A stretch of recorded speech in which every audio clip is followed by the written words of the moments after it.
Vou chamar uma entrevista super importante agora aqui no Bastidores CNN para atualizar todos vocês sobre a situação dos brasileiros que ainda estão na faixa de Gaza. Conversamos agora, numa entrevista exclusiva, com o embaixador Alessandro Candeias, representante do Brasil junto à Palestina. Tudo bem, embaixador? Obrigada pela disponibilidade aqui do seu tempo com a gente. Boa tarde, Tainá. Boa tarde. Embaixador, bom, queria saber quais são as expectativas sobre a saída dos brasileiros. Houve hoje uma segunda lista divulgando a autorização para outros estrangeiros de outras nacionalidades saírem, mas os brasileiros não foram contemplados. Existe uma previsão para a autorização desse grupo de brasileiros? Nós estamos esperando há 3 semanas essa oportunidade. Nas últimas 3 semanas, a passagem de fronteira esteve fechada, foi bombardeada, há poucos dias foi aberta para a entrada do corredor humanitário e ontem, como já foi dito, pela primeira vez desde o início do conflito, um grupo de estrangeiros e também de feridos graves conseguiu fazer o trajeto inverso de Gaza para o Egito. Ontem foram 400, quase 500 estrangeiros. Na lista de hoje, 576. Então, todos os dias está sendo divulgada uma lista de algumas centenas, uma média de 500 a 600, e temos a certeza de que os brasileiros estarão em uma dessas listas. A nossa esperança, cada dia ela se renova. Logo no início da manhã, nós fazemos o exame da lista que é divulgada e constatamos, né, se há a oportunidade para que os brasileiros possam ser transferidos ou não. A logística está pronta, nós temos 2 grupos de brasileiros, um a 15 quilômetros da fronteira, na cidade de Khan Yunis, em casas onde já moravam, em apartamentos onde os brasileiros já moravam, e um segundo grupo na cidade de Rafah, colada à fronteira, colada ao passo de fronteira. Esses brasileiros estão em 3 casas alugadas pelo governo brasileiro para que possam justamente não depender da estrutura das Nações Unidas ou do Crescente Vermelho. Então, o esforço nosso é manter os brasileiros longe da catástrofe humanitária que está assolando Gaza e ter toda a logística pronta de transporte para, assim que tivermos a notícia da abertura de fronteira e da autorização dos brasileiros, para que eles possam fazer o cruzamento do passo de fronteira e imediatamente já do outro lado do Egito, a nossa embaixada no Cairo já disponibilizou o transporte que vai levá-los até o Cairo e do Cairo tomarão o avião da FAB de volta ao Brasil. Embaixador, não ficou muito claro quais foram os critérios utilizados para a autorização dessas nacionalidades escolhidas primeiramente, mas eu queria que o senhor, enfim, fizesse uma avaliação sobre o motivo dos brasileiros ainda não terem sido contemplados até aqui. Concordo totalmente, não há critério claro, não há critério transparente. Hoje, por exemplo, dos 576, 400 foram norte-americanos. 50 belgas e outros países com menor número. Ontem, no primeiro dia, mais da metade dos 400 e algo foram jordanianos. E também uma divisão, né, de países, enfim. Nos parece mais ou menos aleatório. Não há possibilidade de entender o critério. Justamente por causa disso, o Brasil está fazendo todas as gestões no mais alto nível para que esse grupo de brasileiros seja incluído nessa lista. Quando eu digo no mais alto nível, estou falando do presidente da República, presidente Lula, que já telefonou para o presidente do Egito, para o presidente de Israel, para o emir do Catar, para o presidente dos Estados Unidos. Da mesma forma, o ministro das Relações Exteriores, Mauro Vieira, embaixador Mauro Vieira, telefonou para os seus homólogos da região. Da mesma forma, o ministro Celso Amorim, ou seja, nós estamos tratando dessa questão no nível político, da maior interlocução possível, interlocução de Estado, justamente para dizer que o grupo brasileiro é um grupo pequeno, são 34 pessoas, a metade desse grupo são crianças, são binacionais, basicamente, então são residentes, palestinos residentes em Gaza e brasileiros. Outro aspecto importante, eles não vão ser refugiados no Egito, não há a menor ideia de eles se instalarem no Egito, a ideia é que eles simplesmente façam o trânsito da fronteira até o Cairo e de lá tomem um avião da Força Aérea Brasileira, ou seja, não há absolutamente nenhuma razão por que reter os nossos brasileiros. Mas além dos brasileiros, há 30 outras nacionalidades que estão na mesma situação. E por isso que a informação que nós temos é que todos os dias haverá uma nova lista de em média de 500 ou mais, e temos a confiança de que os brasileiros estarão muito em breve livres desse pesadelo que é estar em Gaza nesse momento. Existe risco dos brasileiros ficarem por último e por que isso seria um problema, embaixador? Não, o problema é a degradação das condições de vida, né, das condições de segurança em Gaza. Né?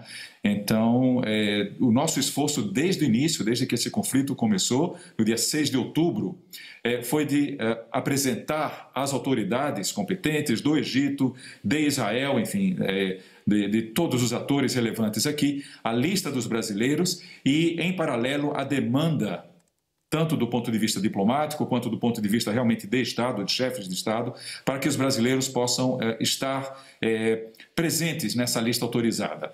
Eu, sinceramente, não gostaria de forma alguma de ver os brasileiros no final dessa lista. Como eu disse, não há nenhuma razão, né, porque eles precisem demorar. É um grupo pequeno, metade de crianças, não há nenhuma relação de nenhum membro desse grupo com qualquer ator político nesse conflito. Então, nós todos os dias estamos consultando essa lista e reiterando a nossa pressão às nossas gestões. Embaixador, eu me lembro que o senhor trouxe uma informação há alguns dias, né, logo que esses brasileiros se instalaram, né, algumas semanas até, de que havia sido feito um pedido ao governo de Israel para evitar bombardeio naquela região. Como é que está essa situação hoje? Existe risco de bombardeio onde os brasileiros estão? Esse pedido foi reiterado? E mais, embaixador, qual é a situação hoje dessas pessoas? A gente tem visto, o senhor compartilha com a gente as informações que precisam chegar aqui ao Brasil também para sabermos como está esse grupo de brasileiros enfrentando várias dificuldades, mas eu queria que o senhor relatasse quais são os maiores desafios hoje dessas pessoas. Esse é um aspecto muito importante de qualquer conflito. Nós estamos falando de direito humanitário, né, de condução das regras. Toda guerra tem regras, são regras humanitárias definidas por convenções de Genebra, definidas por convenções da Haia. Então, um dos princípios do direito humanitário é o princípio da distinção entre civis e combatentes, distinção entre soldados e familiares, enfim, não combatentes. Com base nesse princípio basilar do direito humanitário, nós, desde o início, desde a primeira semana do conflito, quando os nossos brasileiros ainda estavam na cidade de Gaza, no norte, justamente a parte onde é objeto do conflito mais intenso, nós havíamos conseguido reunir os brasileiros numa escola católica, inclusive. E desde aquele momento já começamos a informar as autoridades de Israel de onde estavam os brasileiros. Passávamos o endereço e a geolocalização a uma lista específica de lugares sensíveis, né? Então, a nossa embaixada em Tel Aviv transmitia essa informação para que aquela escola não fosse alvo de bombardeios. Quando nós começamos a notar que os bombardeios se aproximavam da escola, começavam a afetar os bairros vizinhos, né, as quadras vizinhas, imediatamente nós retiramos os brasileiros da cidade de Gaza e os deslocamos para a zona mais longe, mais, digamos, fugindo totalmente dos bombardeios, que é a zona sul de Gaza. Essas duas cidades que eu mencionei, Khan Yunis e Gaza. Perdão, Rafa. Com a intensificação do conflito, e é claro que há uma divisão entre norte e sul, todo o essencial do conflito, do combate, das operações terrestres e marítimas também se concentra na parte norte. Mas mesmo assim, a parte sul já tem sido, desde alguns dias, também objeto de bombardeios. Da mesma forma, então, quando nós trouxemos os brasileiros do norte para o sul, nós avisamos as autoridades israelenses do deslocamento do ônibus brasileiro. Nós demos a placa, o nome do motorista, a relação dos passageiros, o ônibus estava com a bandeira brasileira, tudo com total transparência e tudo para identificar claramente que aquele ônibus era do Brasil. Bom, Agora, nesse segundo momento, nos dias mais recentes, nós informamos as autoridades de Israel onde estão, o endereço onde estão os brasileiros, as 3 casas em Rafa e os apartamentos onde eles estão em Khan Yunis. Ou seja, a todo momento nós temos essa responsabilidade de, com base, mais uma vez, no direito humanitário, de proteção aos não combatentes, de proteção aos civis, o princípio de distinção, mostrar e transmitir oficialmente, através da nossa embaixada em Tel Aviv, às autoridades de segurança de Israel, onde estão os nossos nacionais, para que eles não sejam objeto de nenhum ataque. Assim tem sido respeitado até o momento e eu não tenho nenhuma dúvida de que será respeitado até o momento da saída deles. Só voltando no ponto da negociação, né? Como é que tem sido tratado? Pelo que eu entendi, conversando ali com vocês, com a cúpula do Itamaraty também, as embaixadas estão fazendo os contatos com o governo. Será preciso, o senhor avalia a entrada novamente do presidente da República na intermediação, embaixador? Se for necessário, não tenho nenhuma dúvida de que o presidente, como já fez, voltará a fazer. O que nos últimos dias eu sei que o chanceler, o ministro, o embaixador Mauro Vieira, já reiterou essas gestões, tanto em Brasília quanto mesmo em Nova York, presidindo o Conselho de Segurança. Ele teve a oportunidade de se reunir, de conversar e de reiterar essas gestões junto a outros ministros das relações exteriores dos membros do Conselho de Segurança e também de Israel e do Catar, que não são membros, mas, enfim, estavam presentes nas negociações do Conselho. Então, sim, havendo a necessidade, certamente, eu não tenho nenhuma dúvida de que essas gestões vão ser reiteradas no mais alto nível. E, de novo, não só no mais alto nível, como também no nível local aqui, as nossas embaixadas, junto aos Ministérios das Relações Exteriores, a interlocução junto aos Ministérios da Defesa, junto às autoridades de segurança, tudo isso nós temos feito todos os dias de forma realmente insistente. Agora, é preciso dialogar também. Eu sei que há frentes de diálogo com o Catar, com Israel, com o Egito. O Hamas também participa dessa conversa ou não? O que eu posso dizer, sendo embaixador do Brasil na Palestina e, portanto, com jurisdição sobre Gaza, o que eu posso dizer é que há um canal muito pragmático, que não é um canal político, não é um canal de negociação, não é um canal oficial de reconhecimento, não representa nada disso, é apenas um canal pragmático com contato na autoridade de fato de Gaza. É um contato necessário, porque, de fato, são os que administram a faixa de Gaza. E o que eu posso dizer é que, desde o primeiro momento, nunca houve qualquer dificuldade nesse canal e nunca houve, muito pelo contrário, qualquer impedimento à saída dos brasileiros. Isso realmente é importante que seja enfatizado, né? Muito pelo contrário. Todos os sinais que eu tenho recebido são de que os brasileiros serão muito bem recebidos, acolhidos e protegidos. A única coisa que esses canais pedem é que a lista dos brasileiros autorizados a sair chegue até eles. Essa lista ainda não chegou, mas as autoridades locais sempre me deram todas as garantias de que não há qualquer dificuldade em na saída dos brasileiros, muito pelo contrário, que eles darão toda a colaboração para isso. Ou seja, não tem dificuldade nesse canal pragmático com o Hamas, é isso que o senhor está me dizendo? Nenhuma dificuldade, eu diria todo o contrário. Há toda a facilidade, todo o interesse em ajudar os brasileiros a sair. A única condição que precisam justamente é essa, que apresentem a lista dos brasileiros. Nós aqui, evidentemente, já apresentamos a eles, mas eles precisam receber do Egito, sobretudo. Agora, onde é que está o ponto de maior conflito, então, embaixador? Porque vocês estão mantendo contatos constantes com essas frentes, né? Com os outros países envolvidos. O que vocês têm ouvido de volta quando vocês fazem o apelo?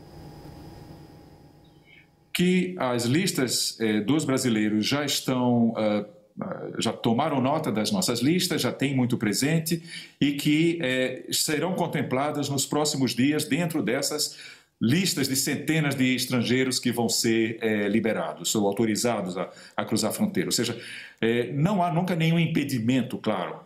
Nunca se cogitou na negativa, né, de que brasileiros saiam. A questão agora, desde o dia de ontem, que foi reaberta a fronteira, é inserir os 34 brasileiros nas centenas de pessoas que estão sendo autorizadas. Ontem mais de 400, hoje 576, espero que amanhã mais outros tantos. Nos próximos dias, certamente, os brasileiros estarão contemplados. Mas a nossa emergência, a nossa urgência é que eles saiam o mais rápido possível, porque quanto mais eles demorarem, mais os brasileiros, com toda a ajuda que a gente tem conseguido fazer chegar até lá, os brasileiros vão começar a sentir cada vez mais a degradação das condições de segurança e das condições humanitárias. Dizendo claramente, vai faltar alimento, vai faltar água, vai faltar remédio, vai faltar gás, já praticamente não tem mais. Então, ou seja, as condições de vida e de segurança vão se degradar cada vez mais rapidamente e nós temos todo o interesse de que os brasileiros não sofram isso. Como você disse, quer dizer, que não fiquem no final da fila, que sejam atendidos o mais rápido possível. Essa é a nossa pressão. O embaixador, vocês já têm recebido relatos e a gente tem visto também os vídeos que são feitos pelos brasileiros das dificuldades que eles estão tendo, ainda que o governo esteja com toda a boa vontade de oferecer dinheiro para acesso aos suprimentos básicos. Eles não conseguem nem comprar, muitas vezes. Tem dificuldade até para carregar o celular.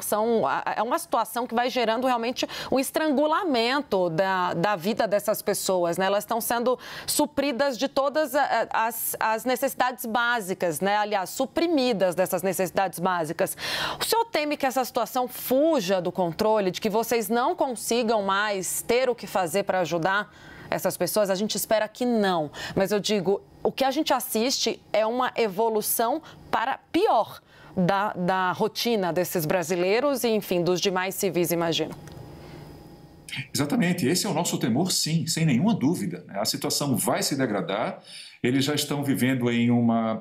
Gaza já vivia uma crise humanitária, mesmo antes desse conflito. Com o conflito agora, toda a condição de vida se deteriorou, mas de forma drasticamente, né? Não há hospitais, não há água, não há alimentos, etc. Os nossos brasileiros, nós temos, né, enfim, como... dissemos, não tem sofrido, digamos, o golpe tão duro quanto os 2,3 milhões de habitantes de Gaza, esse golpe humanitário.